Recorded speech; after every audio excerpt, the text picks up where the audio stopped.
We will endeavor to do this as an obligation to fellow human beings enslaved like myself without any fault whatsoever. We will endeavor to rise to meet up with the preamble of Islam as propounded by the last prophet of mankind, Muhammad sallallahu alaihi wasallam. Obedience to Allah, service to His creations.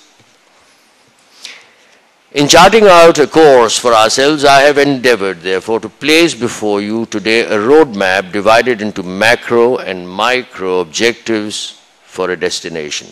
The destination, of course, is the indispensable place for Pakistan and the like countries and the community of nations who will need us just as much as we need them. The basis is clearly a civilized worldview and not the rudimentary and myopic craft of the past and present where military strength and or deception is the criteria to subjugate for supremacy. Follow me because I can twist your arm. Is the uncivilized doctrine of human oppressors in history, and we on the planet need to look beyond fearlessly and now. The macro section of the roadmap essentially warrants the instant assertion of human liberty as is available and ordained by the dictum. The world is a divide between the followers of monotheism and the polytheist. This divide is in clear negation of political boundaries as we see today, and one can see that the issue, whenever it surfaces, is swiftly pushed under the rug. This polarized worldview is already in place today. We choose, however, to hide its current ugly form in the diplomacy of political territories, Western democracy, and human rights as are. It is ugly because it is devoid of material justice and social equity.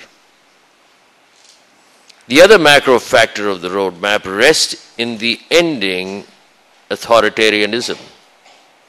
There is no finality for convictions and beliefs. We need to stop sundry forms of beliefs being thrust down our throats by religious pundits and bigots. Research has no end and all levels are mere levels and therefore not equatable with the dictum, the ultimate truth of everything. Having established the macro parameters, I would like you to view the micro measures which, by my level of research as it stands today, may bring about a degree of relief. Two founding philosophies are addressed here for economic emancipation and social justice. Economic decentralization, and for adopting a term, just is just. Towards economic decentralization, here I seek to protect the factors of production, i.e. land, labor, capital, and enterprise from exploitation such that we stop scavenging this earth to a point of making it non-sustainable for its inhabitants. And two, to devise uniform standards of human subsistence which are applicable for all, for the basics, including an end to scavenging of the human resource of the planet by media abuse. This, of course, has to be at the highest level of technology available to man as ordained by the Quran. Go for the best, go for nothing but the best. Let opportunity that stem from labor and providence be the only variable for individuals that excel one over the other. I seek to manage land as leasehold across the board, even for essential services and public utilities. The founding thoughts and the beneficial arithmetic attributable to this reform lean on the clear injunction of Islam that all land belongs to Allah. I seek to fund the cost of government and development inclusive through land revenue only.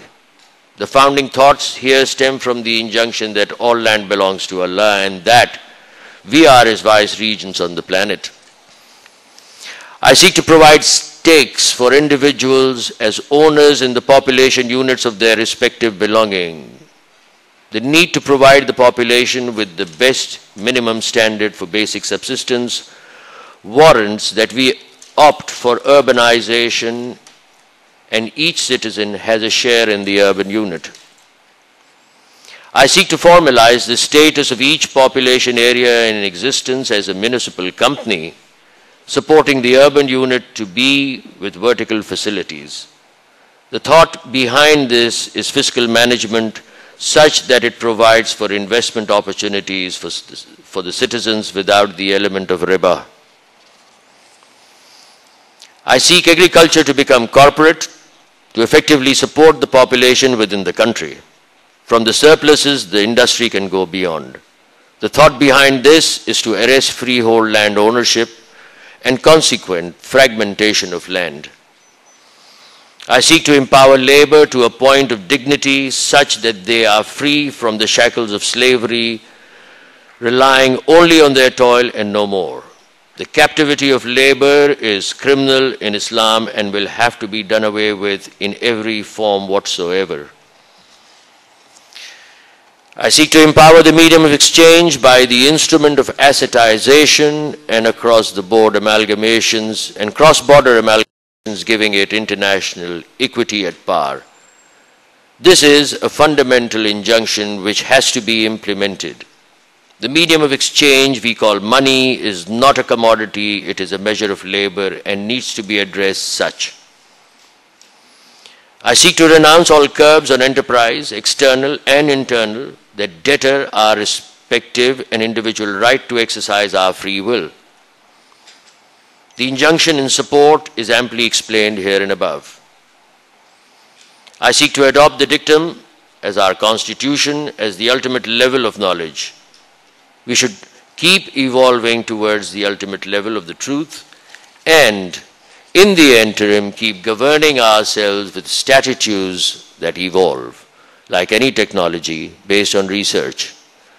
This is in consonance with the injunction of ijtihad in Islam. I seek to make education compulsive and without culture and gender bias. Islam has nothing to do with illiteracy and it cannot be condoned for any reason whatsoever. I seek to reform the Army Act to make it the Islamic Army Act. The amendment would stretch to conscript the entire population such that war and peace times can cater to unemployment. This transformation will also give the defense forces of the country a larger footprint. Of course, this is in absolute consonance with the tenets of Islam. I seek to curb Islamization of Islam. The social leadership and legislation have to be freed from the effects of edicts that are made by the clergy in denial of ijtihad and shura both. It has driven the Muslims away from the worship of Allah to the worship of mullah in thousands.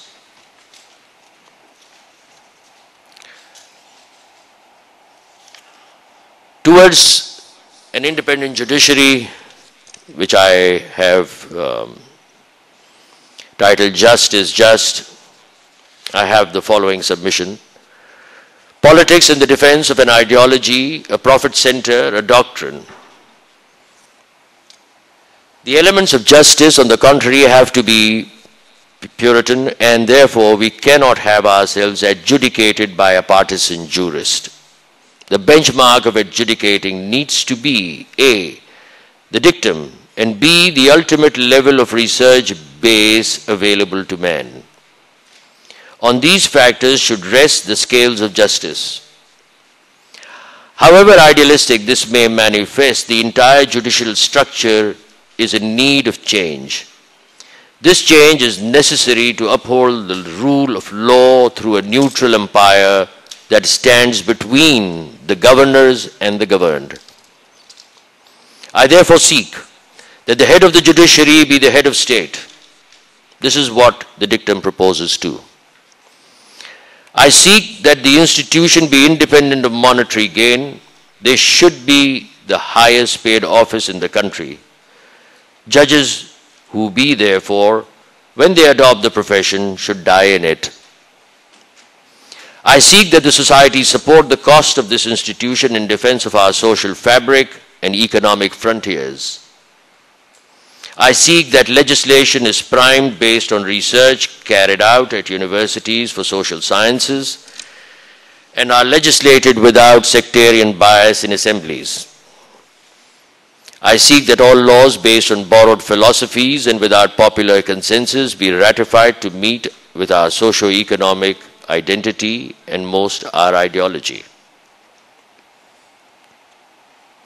I seek the writ of the judiciary be executed evenly across the board by people as executioners and defenders. I seek the back integration of the bureaucracy into civil society such that there cease to be an economic vested interest. They must be able to relate to the commoners and identify with them as true public servants. They must always remain without any judicial powers which must never be given to them.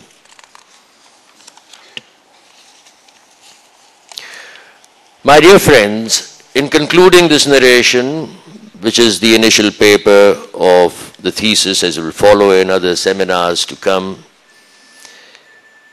I have tried to deliberately refrain from quoting ayahs from the Quran and hadiths from books that document them.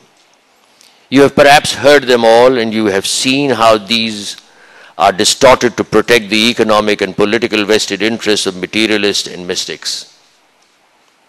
I have tried to only appeal to your logic and your sense of realism.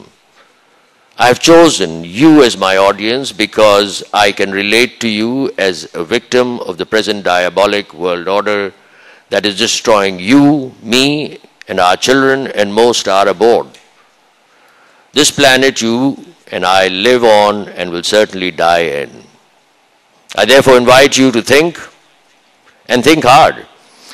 It is in our nature to seek our riches in the joy of forbidding wrong and inviting to be righteous.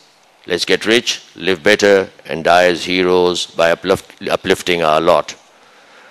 I leave the floor for the panelists to present an antithesis, defend the status quo, or agree with this initial submission that seeks of us to revert to our ideology.